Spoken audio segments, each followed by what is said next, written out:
자, 그럼 얘를 여 밑에다 이제 집어넣을 건데요. 자, 요거 한번 볼게요. 자, 요 모델의 이름은 랜덤 포레스트 그래서 RF 모델이라고 제가 이름을 붙일게요. 그러니까 여기서 세팅한 다음에 항상 우리는 제일 왼쪽에 있는 게 마지막 변수예요. 자, 그죠? 우리가 요걸 해서 결국 여기다 요렇게 모델을 만들겠다는 겁니다. 화살표 쪽으로 왼쪽이 화살표가 왼쪽으로 가 있죠? 이게 최종 모델입니다. 여기 있는 내용을 여기다가 저장을 할 거예요. 우리는 RF 언더바 모델이라는 이름으로 여기 나와 있는 세팅 값들을 나중에 저장을 할 거예요. 자, 그러면 랜덤 포레스트라는 거는 이제 이름이고 엔진하고 셋 모델 이거는 우리가 계속 봐왔죠? 그러면 그 중에서 뭐가 있냐면은 옛날에 이게 디시전 트리에서 바뀐 겁니다. 이렇게 랜덤 포레스트로 요 이름을 바꿔주면 돼요. 그죠? 그냥 여기 바꿔주고 여기 있는 게 튜닝 값입니다. 튜닝 값. 자, M3하고 미니멈 M 값인데 미니멈 M 값이라는 거는 뭐냐면은 저거예요. 데이터 갭수 마지막에 리프에 있는 데이터 갭수를 몇 개까지 허용할 것이냐 뭐 이런 거고 M3는 데이터 뎁스 우리가 이제 가지치기를 할 때 뎁스가 하나 둘 셋 넷 계속 내려가잖아요. 몇 개까지 허용할 것이냐 뭐 이런 내용들이거든요. 그럼 그거를 이제 자르는 겁니다. 자르는 건데 그거에 대한 하이퍼 파라메타를 줘야 되는데 일단은 여기서는 이렇게 모델에서는 튜닝에 대한 세팅만 설정을 해주는 겁니다. 그리고 트리는 100개라고 제가 세팅을 해놨는데 100개가 아니고 나는 이제 트리 값도 튜닝으로 하고 싶다 그러면 그걸 튜닝으로 하면 돼요. 근데 기본적으로 2개 정도만 일단 해보도록 하겠습니다. 시간이 걸리니까 일단 해보고 나중에 설명을 또 드리도록 할게요. 자, 이렇게 해서 모델을 만들어서 모델을 했습니다. 자, 그러면은 이 모델에 튜닝이 2개가 들어가 있고요. 트리 값은 100개로 세팅을 했습니다. 원래는 1000개, 5000개 뭐 이렇게도 가거든요. 모델이 복잡하면. 근데 우리는 100개 정도만, 그러니까 나무를 100개를 만든 트리, 숲을 하나 만든 거예요. 그렇게 해서 이해를 하시면 되겠습니다. 그 다음에 이제 그리드 만드는 거죠. 이거는 아시죠? 그리드는 몇 개의 레벨로 쪼개느냐인데 여기 보시면 그동안에는 우리가 지난번에 했을 때는 이렇게 옵션을 아무것도 안 주고 하는 거예요. 그럼 자기가 알아서 쪼개줍니다. 그런데 지금 위에서 보는 것처럼 이렇게 세팅을 해주면 1번에서 12번까지 레벨별로 쪼개줘라. 그거를 몇 개를 해주느냐? 총 5개로 해줘라. 그러면 미니멈 값, 맥시멈 값을 지정해 준 거예요. 얘의 의미는. 얘는 다른 게 아니고 1번에서 12번까지 다 하라는 게 아니고 1번에서 미니멈 1번이고요. 맥시멈 12번인데 그 중에서 5개를 골라라. 이게 얘기입니다. 자, 이거를 실제로 해볼게요. 그러면 해보면 눈으로 보시면 좋으니까. 자, 이렇게 나온 거죠. 그래서 M3를 1번에서 12번까지 5개로 쪼개니까 1, 3, 6, 9, 12에서 총 5개가 나온 거죠. 자기가 알아서 5개로 레벨을 쪼갠 거고, 그 다음에 미니멈 N은 자기가 랜덤하게 그냥 설정을 한 겁니다. 미니멈 N은. 얘가 그냥 스스로 알아서 설정한 거예요. 대신에 5 곱하기 5니까 총 25개죠? 그죠? 5개, 5개, 25개로 세팅을 해준 겁니다. 이제 이거를 더 레벨 5가 아니고, 여기 보면은 레벨을 5개가 아니고, 나중에 실제로 돌릴 때는 좀 더 정교하게 돌리려면 저걸 올려주면 되죠. 그죠? 그래서 저거를 많이 올려서 다양하게 세팅을 해줘야 됩니다. 우리는 지금 연습하는 거기 때문에 간단하게만 지금 하고 있는 거고, 실제로는 모델 돌릴 때는 좀 더 복잡하게 레벨도 많이 해주고, 그 다음에 엔트리, 그러니까 그 트리 개수도 많이 올려주고, 이렇게 해서 돌려주셔야 됩니다. 나중에는 실제로 하실 때는.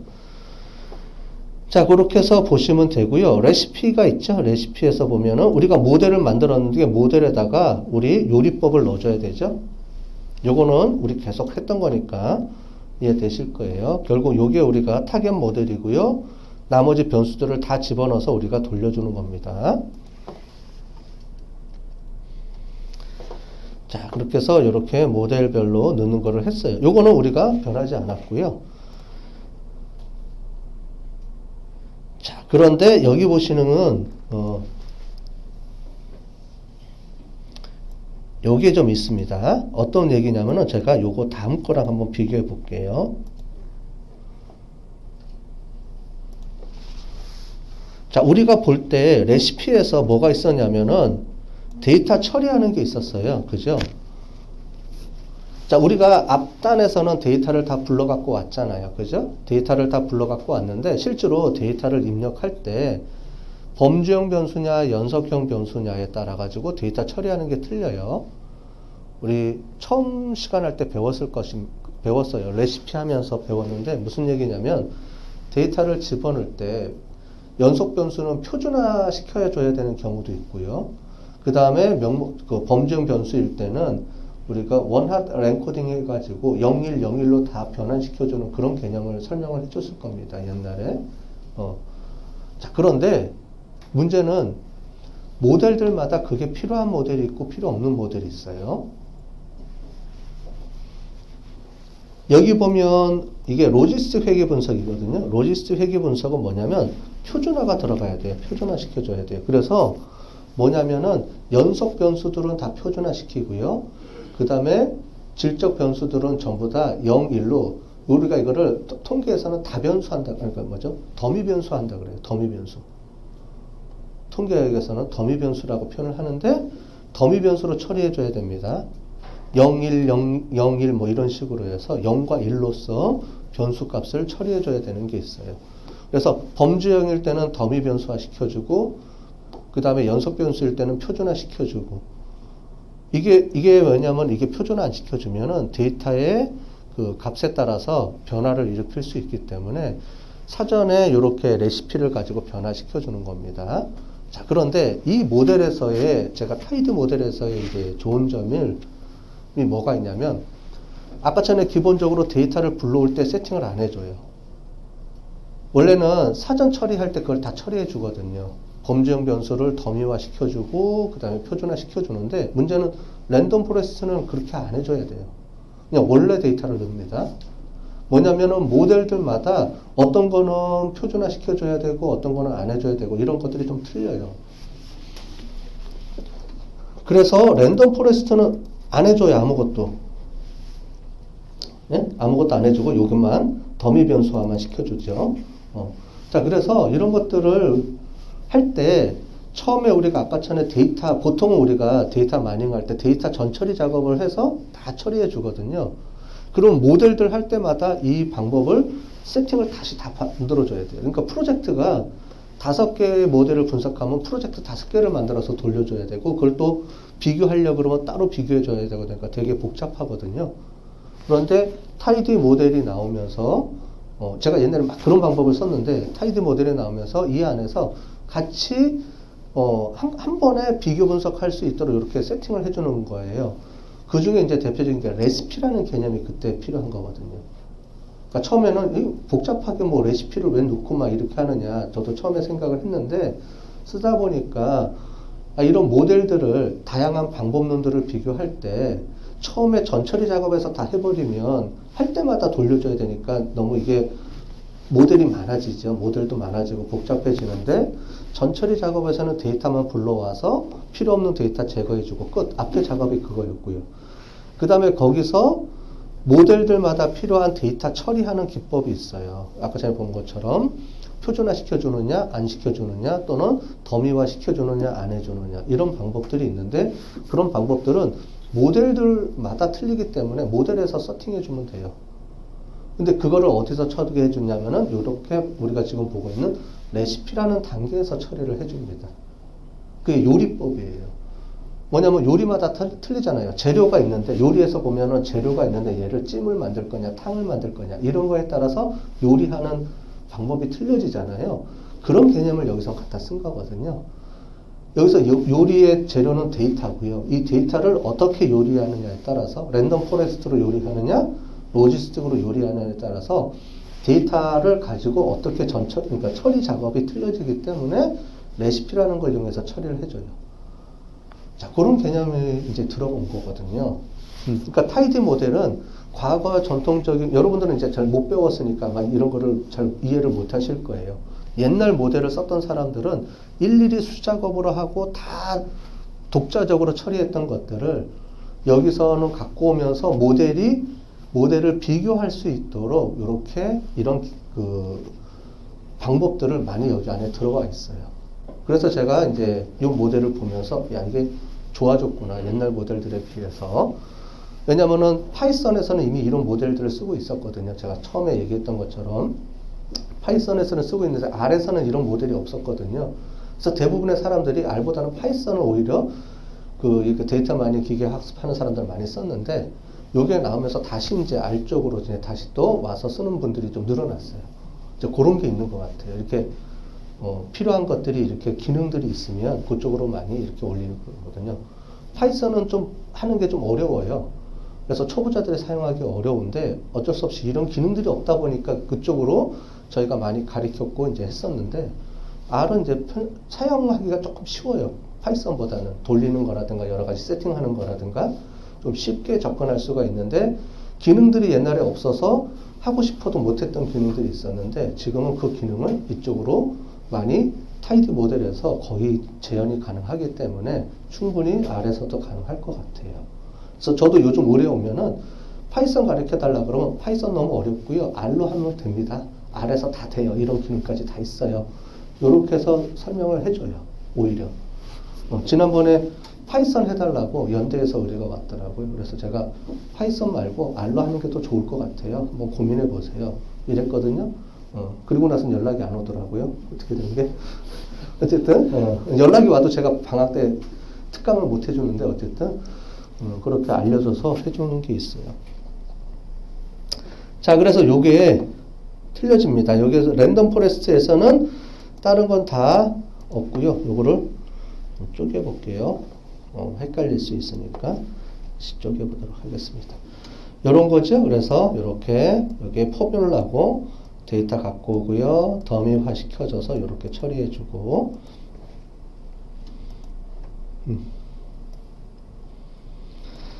자 그렇게 해서 이렇게 된 겁니다. 그 다음에 이제 워크플로우를 만들어줘야 되죠. 워크플로우는 데이터를 갖고 와서 아까 전에 봤던 포뮬러라든가 레시피라든가 이걸 이용을 해서 이제 요리를 하는 게 요리법을 만들어주는 거예요. 그래서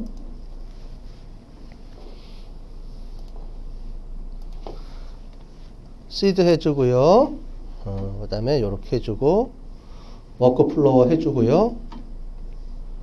자 이제 돌려주는 겁니다. 자 지금 빨간색으로 나와 있으니까 돌아가죠. 돌아가고 있는 겁니다. 지금. 그래서 나무를 100개를 만들어 주고요. 그 나무 100개에다가 우리가 엠폴드 3개 만들어 줬죠. 거기다가 데이터 값이 들어갔죠. 그러니까 조합이 수십 개 나오는 거. 25개를 돌려줘야 되잖아요. 조합이. 하이퍼 파라메타가 25개였잖아요. 그죠? 5개, 5개씩 해서 25개에다가 나무는 100개를 만들어 줘야 되죠. 그죠? 그걸 가지고 지금 돌려주는 거라서, 금방 끝났네요. 그래도? 빨리 끝났네요. 이게 아까 전에 코드가 4개를 해서 그런지 빨리 끝나네. 빨리 끝났네요. 집에서 할 때보다도 더 빠르네. 여기가. 자, 됐고요. 그러면은 이 상태에서, 결과를 보도록 하겠습니다. 자, 총 3개로 나눠졌어요. 그래서 아까 전에 3개의 교차 검증을 해주라 그랬으니까 3개고요. 한 개당 25개씩 돌려준 겁니다. 100개씩 25번. 됐죠? 나무는 100개고요. 그 나무 100개를 25개 옵션으로 다 돌려주고 그거를 총 3번 돌려준 거예요. 자, 우리가 M폴드를 3개로 나눠줬으니까 폴드가 3개고요. 그죠? 이 안에는 25개의 그 그리드가 있었죠. 아까 전에. 그래서 25개가 있고요. 그 5개의 나무 모델은 100개씩 또 그 안에 들어가 있는 거. 그런 모델이 지금 만들어진 겁니다. 자, 이렇게 보시면 제일 좋은 모델이 뭔지를 우리가 이제 봐야 되죠. 이거는 솔팅이 안 돼 있는 거니까 이걸 가지고 튜닝 그래프로 한번 그려보고요. 자, 보시면, 이렇게 보시면, 대략 요 정도 선에서 나오겠네요. 그죠? 그래서, 미니멀 로드 사이즈 같은 경우는 뭐, 2개에서 40개, 뭐, 큰 차이는 없는 것처럼 보이고요. 그죠? 여기 보시면, 이제 여기서 나무 노드, 그러니까 엔트리 개수가 3개 이상 되면 거의 3개에서 뭐 6개 요 사이가 되겠네요. 그죠? 3개, 6개, 뭐 한 9개, 한 요 정도쯤에서 베스트가 나올 것 같아요. 제가 눈대중으로 딱 보니까. 뭐 볼까요? 그런데 실제로 그런지 한번 찍어 보겠습니다. 자, 베스트 모델이 어떻게 나왔는지 한번 찍어 볼게요. 자, 튜닝 결과를 이제 찍어 보겠습니다. 이렇게 해서 찍어 보고 베스트 모델을 찾아봤더니 맞네요. 그죠? M트리가 9개에서 M트리가 나왔고요. 그 다음에 미니멈은 2개 이상, 2개까지만 해도 충분히 이게 모델이 높게 나오네요. 자, 그래서 자, 얘를 잘라서 이렇게 AUC까지 우리가 보도록 하겠습니다. 자, AUC가 ROC 커브를 나타내는 겁니다. 그죠? ROC 커브에서 AUC 모델이 있는데, AUC 모델이라는 게, 저기 보면은 이제, 요 사이의 면적을 의미합니다. 요 사이의 면적을 의미하고요. 이게 정확도라고 보시면 돼요. 근데 정확도는 한쪽 측면만 보는데, 얘는 센시티비티하고 스페어시티랑 같이 해서 두 개를 동시에 정확도를 보기 때문에, 우리가 많이 쓰는, 우리가 이제 모델을 결정할 때 거의 쓰는 방법은 이제 AUC 그 값을 이용해서 우리가 모델의 그 베스트 모델을 찾아냅니다. 이렇게 해서 요때의 값이 이제 나왔죠. 자, 이렇게 나왔고요. 자, 그러면 요걸 가지고 이제 끝나는 게 아니고, 원래는 이제 이 모델 하나 가지고 여태까지 우리가 봤죠. 이렇게 해서 베스트 모델이 나왔어요. 근데 다른 모델들도 한번 비교해 볼까요? 라는 거예요. 그걸 지금부터 이제 해보도록 하겠습니다.